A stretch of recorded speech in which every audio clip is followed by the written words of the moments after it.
Yeah, people are enraged about the WWE ID program, and that's sort of the focal point of this show. So you're going to hear from fans like myself and Ash, and you're going to hear from an independent wrestler, a prominent independent wrestler himself, right?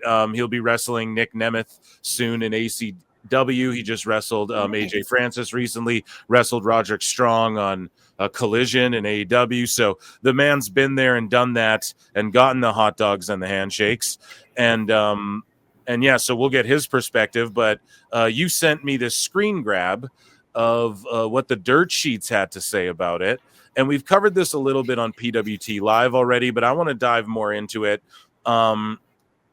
with you, Ash. So you sent me the screen grab and I posted it on X, and I'm going to share this tab for those of you watching. And if you're just listening, there is a tweet from Kate Fightful, Mark Order, at Miss Kayfabe. She says, I love the women on my timeline.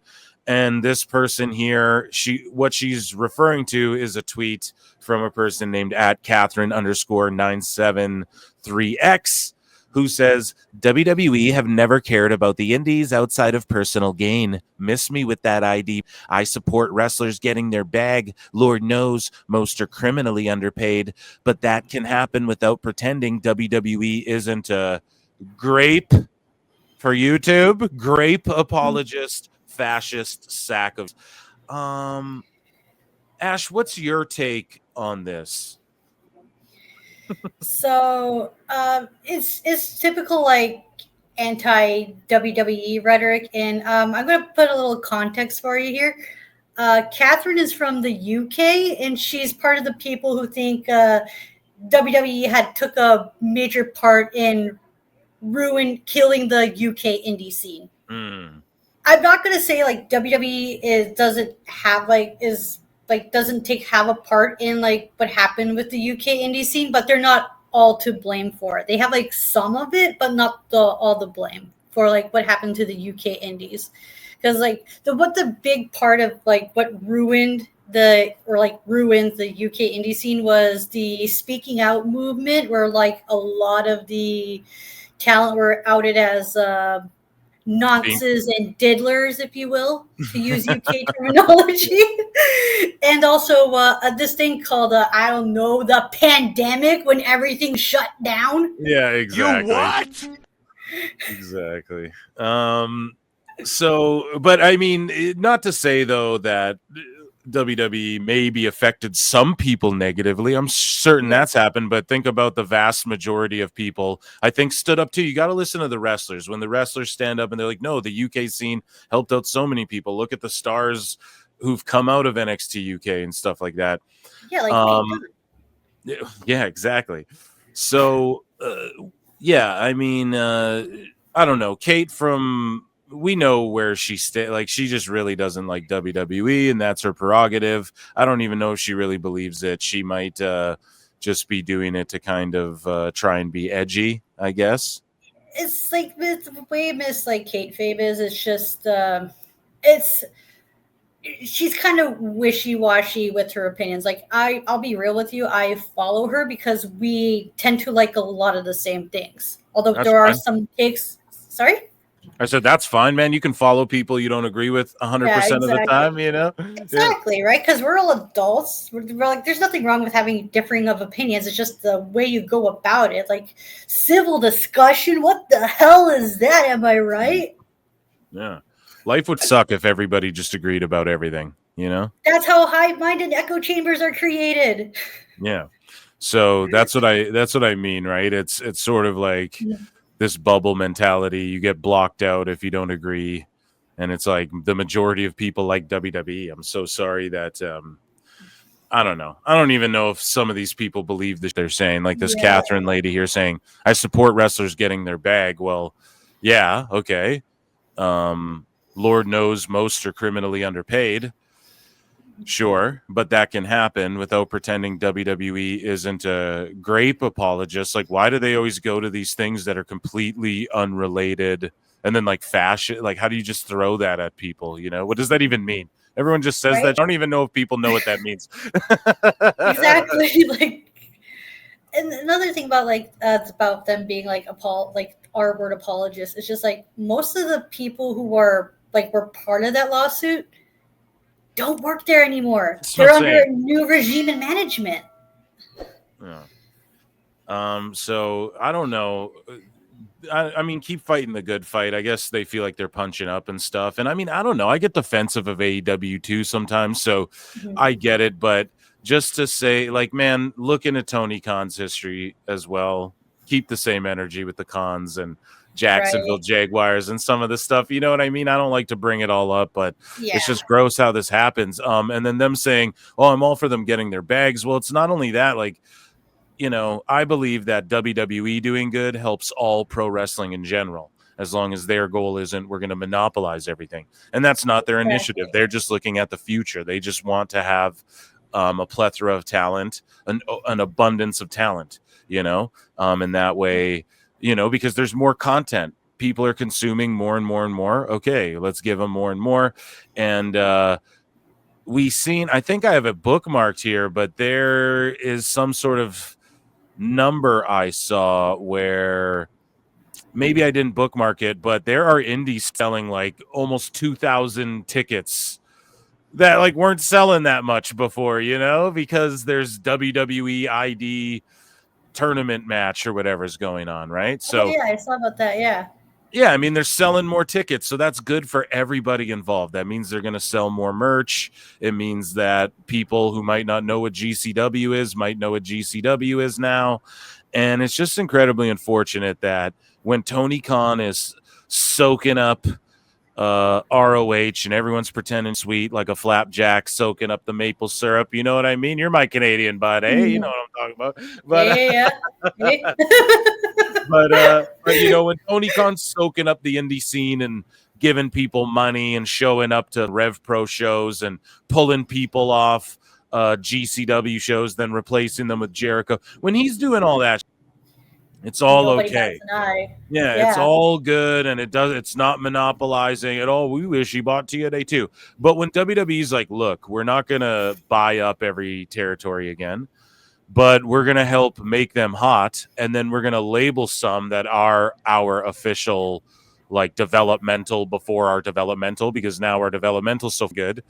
It's so refined, and what we're producing is so good and polished, man. Like, NXT's a tremendous wrestling television show. Yes. It's one of the best. I missed sorry. Yeah, sorry. I was about to say I missed. I didn't watch this week's, but I watched the Roadblock special, and holy crap, that was such a good show. I'm like, this is it I'm missing out on? What? Yes. Yeah, and they followed it up with another banger. They had an underground match, just another tremendous show. But it's good that they have two avenues now, like the NIL, right?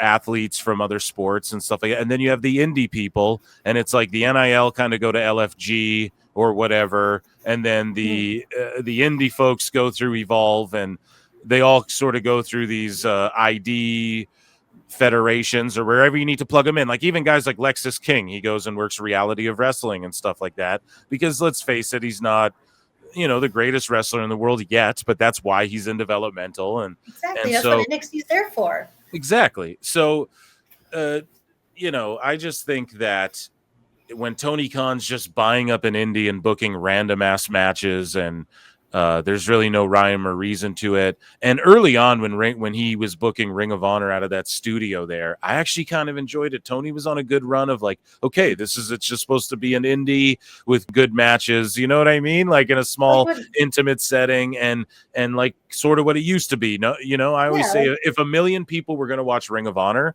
they would have just did it before. So there's no really resurrecting it. But if you treat it for what it is, and that's what WWE's doing, they're not like, we're going to buy TNA. We're going to work with TNA, treat it for what it is, and get Cora Jade experience working with Tessa Blanchard and Masha Slamovich and shit before she even gets to the main roster. It's only going to help make people better, and it's a good working relationship, and people are acting like it's Vince going around buying up the territories. No, it's not. They're working with people.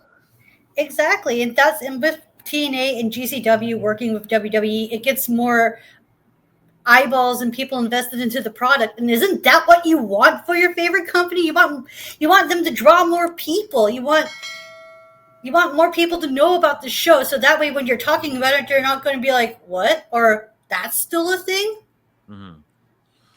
No, you're absolutely right about that. And speaking of which, you know, wrestlers piped in. We're going to hear from Big Ben Bishop, Big Trouble Ben Bishop later on in the show. And yeah, it's an interview I conducted with him earlier. So it's a little bit of time cop, right? But it's going to be on the end of the show there. Yes, he'll be joining us later, but it happened before, but he'll be listening to it tomorrow. It's kind of like time cop. But either way, you know, Brett Lauderdale himself piped in, and we covered this again on PWT Live Show. Of course, that goes down on YouTube. If you're listening to this on Spotify or Apple or Stitcher, wherever you get your podcasts, head over to youtube.com/@ProWrestleClips. That is where you catch the live shows Mondays, Wednesdays, and Saturdays here on PWT. But either way, we have, well, speaking of Big Trouble, Ben Bishop, he points out the flaw in the IWC's logic. He says, from 2015 to 2019, IWC are saying, wouldn't it be cool if WWE actually cared about the indies? IWC in 2025, WWE needs to stay away from the indies. And he says, I truly don't care what side you're on, but the hypocrisy is crazy. So, yeah, a great tweet. And then some sicko goes at him and he's like, Big Ben, right? And then Big Ben's like, new gimmick. So at least he takes it in stride. Not in skating stride. I learned the hard way, but I'm just joking. But yeah, people go in at Big Ben because, you know, he's a prominent indie guy. I mean, he's wrestling Nick Nemeth, dude, right away. And, you know, they're jumping all over him because he's just like, dude, Meltzer's an idiot, which we'll talk about later. He's like, dude, this is a good thing for the indies. And right. Yeah, and who wouldn't think that, especially if you're trying to get noticed, especially if, again, you want an increase in pay, you want your local independent to thrive. Holy, this guy who's been ID'd is our local guy. You know, that it's just good all around for everybody. And the people who agree are the wrestlers, I would say, and GCW's Brett Lauderdale, who set the record straight, saying that contrary to reports, he claims there are no strict guidelines for independent promotions, right? He says that while promoters can push ID talent, they typically don't, meaning like they can post, hey, come here, we have a WWE ID. But most promoters aren't even pushing it that way. Let WWE do that. They're going to do that already. Why the waste the time? Just promote it how you were promoting it. Clearly it was working. And that's the great approach. And Lauderdale's been handling these sickos with poise. So this guy says, do they have a say if they go over or not? Or is it up to your discretion? Lauderdale says, no, there's never been any discussion about winning, losing, and they've never asked, dictated, requested, or solicited anything when it pertains to WWE ID talent. There's no distinction or separate rules for ID versus ID matches. So basically, at the most, right, let's say WWE comes in and says, okay, for our WWE ID Championship, we want this person to win that match. How you guys get there is just leave it up to you all. Maybe I'd say that's the most they dabble in it. If I had to guess and be conspiratorial, I don't actually know, right? But when Lauderdale books an ID guy versus an ID guy, there's no say from anybody. It's just operate business as usual. WWE will post it because to let fans know early on, especially the sickos and the wackos like you and I, Ash, they're letting us know, keep your eye on them because you might see them. That's the stars of tomorrow. So what do you think of Lauderdale clapping back and sort of my analysis of all that? Oh, it's good that he's like giving people an explanation about like how their program is working. And it seems like the WWE, the ID things are like separate from the rest of the GCW thing. So the ID stuff is not going to affect the punk rock death match that they're known for. This was community noted as well, because Wrestle Purist, Elboo, holding L's over here, quotes The Observer, of course. So just a whole gaggle, clown car full of fucking... source. Yeah, just a gaggle of fools here. But Meltzer says with WWE ID talent, the deal according to a contract is that Gabe Sapolsky puts their matches together and gives the script to the promoter who has booked them. The promoter pays the talent and can push that the talent comes from WWE. WWE covers the travel costs with a stipend, and the promoter pays the difference if the travel costs are larger than the stipend. Brian, so Dave is just completely talking out of his ass because, this utterly gets refuted. And Lauderdale says, my experience with WWE ID, Gabe doesn't put the matches together. I've never seen or heard of a script. We are allowed to push WWE ID on talent announcements, but we don't. And we're not aware of any travel stipend or whatever. So this also got community noted as well. So Dave just holding an L here. So, I mean, it's the dirt sheets that seem to... they're trying to paint the narrative that this is a bad thing is what I feel like, and then their sycophants jump on it, pile on, regurgitate, parrot that doesn't add up. Is that what you're noticing too while you're out there trudging the sludge of the IWC? Yeah, because I live on Twitter. I'm on Twitter way too much, and I just love how Brett Lauderdale, is that how you say his name? Yeah, Lauderdale. Yeah, he is just like giving explanations and just shutting down the lies. And the sad part is you still have people who are choosing to believe Meltzer over the owner of the company, mind you. It's like, you got the owner telling you this is what's going on. This is how the program works. What does he gain from lying about it? I don't know. I just think it's this thing where he's got to be first, and and people are telling him fake because they know they can work him. They can just tell him whatever, and then he'll run with it. And I just think he's proved. I think Dave's embarrassed himself beyond no return, and I just think his usefulness. I don't think he was ever really a good news guy. His usefulness was like documenting and chronicling everything. But now that there's the internet, every Mark Cage match does that, chronicles everything now and rates everything, right? Like there's no need for Meltzer realistically anymore. Like, not to be rude, but it just, to me, that's just what the fact of the matter. It's just like Dave Meltzer has lost so much credibility. Like, does he have any credibility at this rate? It's like the stuff that he like spews. I'm just like, it's got to the point where he's like, he talks so much. I can't tell if he's talking out of his mouth or his ass. What does Jackie Chan say in that movie? Your eyes brown is so foolish. Oh man. So we also have like a meltdown here from an AEW fan being like, so WWE are deliberately attempting to sabotage AEW Forbidden Door pay-per-view ticket sales. This is crazy from WWE and also so petty. I don't ever want to see or hear anyone who on here actively saying WWE doesn't do this on purpose. It's blatantly obvious by now. WWE Clash, WWE Live, IWC Wake the F Up, Tony Khan, start pumping out media and advertisement. Hashtag Raw, hashtag SmackDown, hashtag Dynamite, hashtag Collision, hashtag Dynasty. So here's the problem with a sicko like this, right? And I'm going to let you give to bring it back to GC Dub. Like, why didn't this guy have a meltdown like that? And we know why. Look at his name at AEW Cero Miedo. Yeah. But why? Yeah.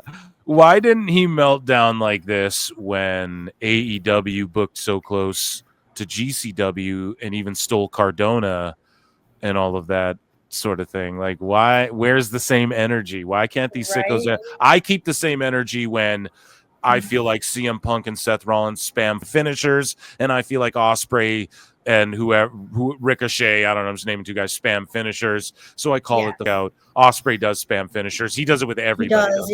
It's hard to call out one person because he takes all their finishes and then he gives all his finishes, and then it's like some one move that finishes it. Back up. Fall down, get back up. It just ruins it for everybody because it seems like his moves aren't, and then their moves aren't. But anyways, I call out Punk and Seth all the same energy. Why can't this sicko? I don't know why I'm asking you. We're not psychologists here, Ash, but what is it about? Like, it's always a conspiracy with these people. Like, they're trying to sabotage. Or are they just like, we don't give a, like, hey, dude, listen, we're like this big giant band. We're Taylor Swift over here, and you're like these people who draw 200 people at a show at a local club who's like on your way up, and we just happen to have shows around the same time. Like, we don't give a, and we're trying to help out the indies. Whereas you're going at the indies and you're going at us too. So you want to be competition, you want to be the challenger brand. Like, why can't they just accept that and be like, okay, we got some work to do? Instead, they just have sicko meltdowns. Like, this has got to be a bot. Tony paid this person to write this, no? It's just like, it's one of those things where it's like, it's rule for these, not for me type stuff. And it's Right. just like with these people, like AEW can do no wrong. And it's going back to what you're saying about like counter programming. It's funny how like the AEW fans, they don't bat an eye when AEW counter programmed TNA, and that's done multiple times. Like, how many times have AEW counter programmed whatever TNA pay-per-view was on with their Battle of the Belt stuff? Yeah. And not only that, well, you're right. And not only that, going on TNA television and talking about TNA and WWE, like using TNA TV to talk about the company you're on, like bury them, using their TV time to do that, and try and take shots at WWE. It's, I don't know. Don't you think that's up too? It's so petty. And then now they want to cry victim. Oh, they're booking venues around the same time. They're just so much bigger, dude. They don't give a. They're not even paying attention. They want competition until there is competition.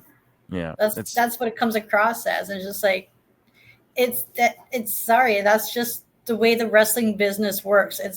It's carny as hell, but you just gotta like work around it as a promoter. It's your job as the promoter to be like, oh yes, that's going on, but this is what's going on here. It's your job as the promoter to get eyeballs onto your product and be like, hey, this is what we're doing. Come look at us. Pay no minds over there. Come here. Right. And it seems like, the way Lauderdale handles this sort of criticism and this stuff online. And then you look at how like Tony Khan, like, look at how the GCW fans have responded too. So you see, this was announced by Game Changer Wrestling. Speaking of GCW, we have a couple announcements. You brought up actually Pete Dunne earlier. He's going to be in Bloodsport. Speaking of GCW, Josh I can't Barnett. wait for Bloodsport. That's going to be so good, and we're going to get. This happens to be on Bloodsport. That kind of got me interested in the show. Hint, hint, nudge, nudge. Pete Dunne. Zack Sabre Jr. is on Bloodsport. Oh my God! Yeah, I should know because you're a TMDK mark, and I should have known. But yeah, he's on Bloodsport. Pete Dunne, Natty Neidhart as well. So that's excellent. Yes. Oh right, Thatcher too. Yeah. So I mean, they're banging. Yes. So we go back over here, though, and it's announced that breaking GCW will present WWE ID Championship Tournament opening round matches on Wednesday during Collective 205. So let's take a look here. Right. FSW, Future Stars of Wrestling, also present a WWE, like some of the matches, right? So they're doing like a tournament across the indies to determine who's the WWE ID champions. I love this. I think this is awesome. It's going to bring eyeballs to all the indies. And you scroll down, and here's Neckbeards, of course, saying traitors. All wrestling crowd is in shambles right now. Hateful Select says, enjoy all wrestling crowd sure isn't enjoying this potential wrestling. So I don't know, AEW fans masquerading as GCW fans. So it really seems like people defending GCW and WWE, like they're really pushing back hard on, I guess, these sickos who I'm not seeing, right? And it's just another sicko war that's broke out. But Suffer and Succotash is like, this is embarrassing. Now they are all aligning themselves with the biggest wrestling company and not with the people of Jacksonville who nobody cares about. Oh, come on now. So this guy here with 300 likes says, you sold out. Fahad, right? He says, you sold out. He's ratioed everybody under here. So this guy's like a GCW doing business with WWE. I'm out, right? Jesus. Yeah, this guy's like, I say Big Trouble, Ben Bishop squashes all of them. I don't know. That's just me, I guess. Yeah, so just tons of people mad and tons of people pushing back, like, no, you.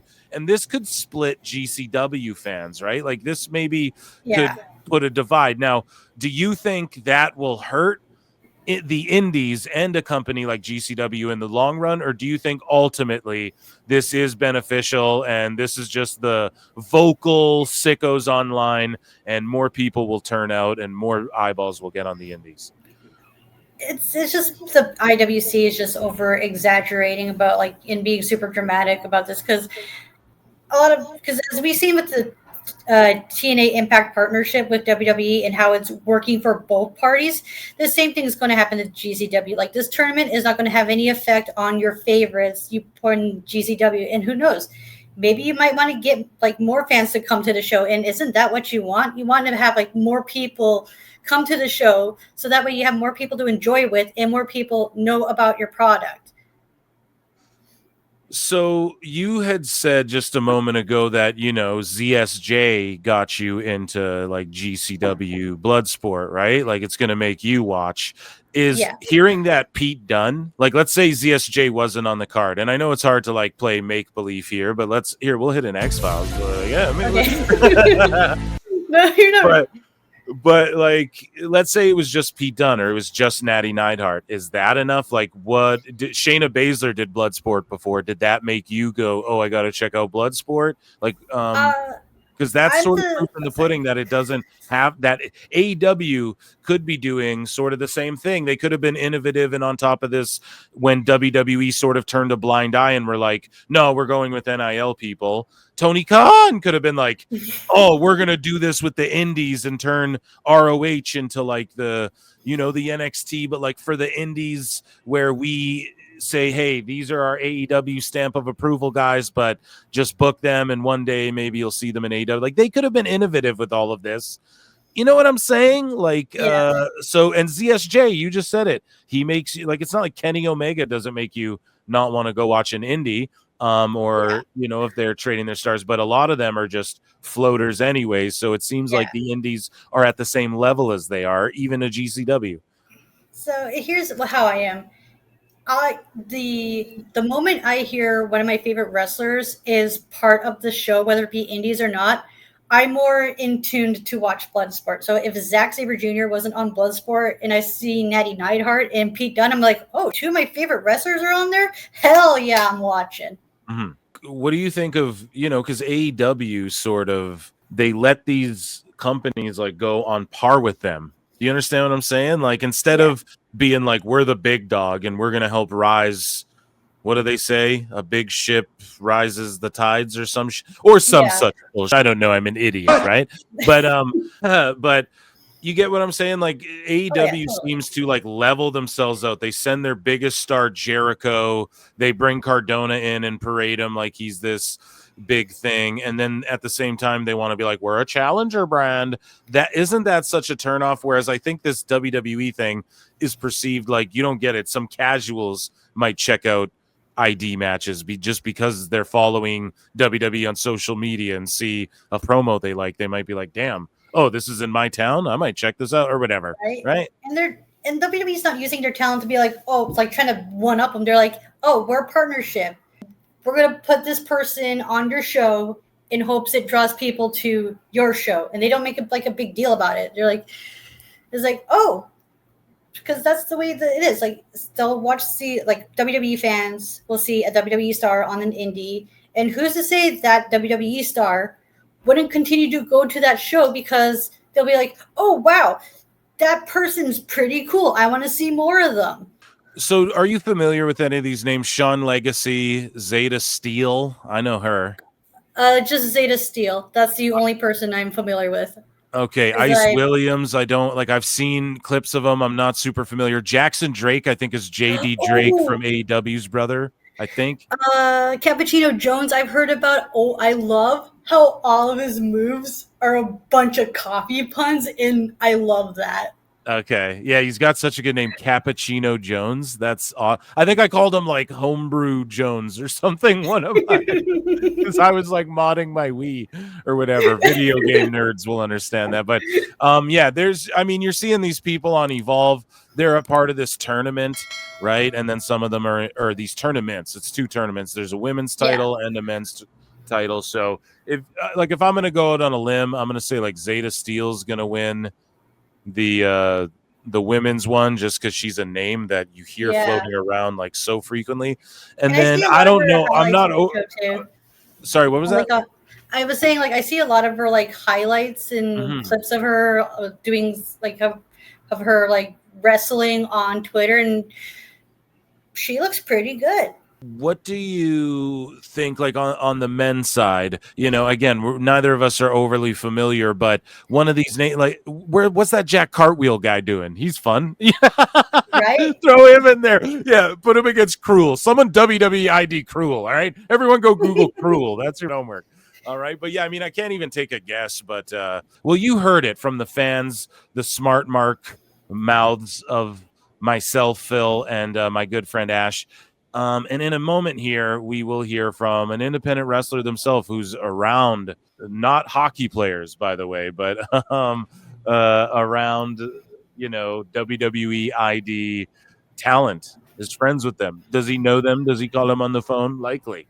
Right. And so he'll give some insight on that. Big Trouble Ben Bishop. But before I get you out of here, Ash, and we were talking about Deathmatch, here's a clip from a GCW show, GCW Japan. This is GCW Ashes, I guess. Ashes to Ashes. Okay. And here's a Phoenix splash onto light tubes onto some guy. Are you ready? All right, let's bring it on. Going for here. Oh. Nice. That was pretty clean. That was sick. That's so sick. It's so dangerous. That is so gnarly in both definitions of the word. Ooh, it is terrifying. I see that and I'm just like, oh my God. You what? But yeah, would you WWE ID either of these gentlemen? If I see more of them, yes. I can't base this off this clip. I have to see more of their work and base it from there.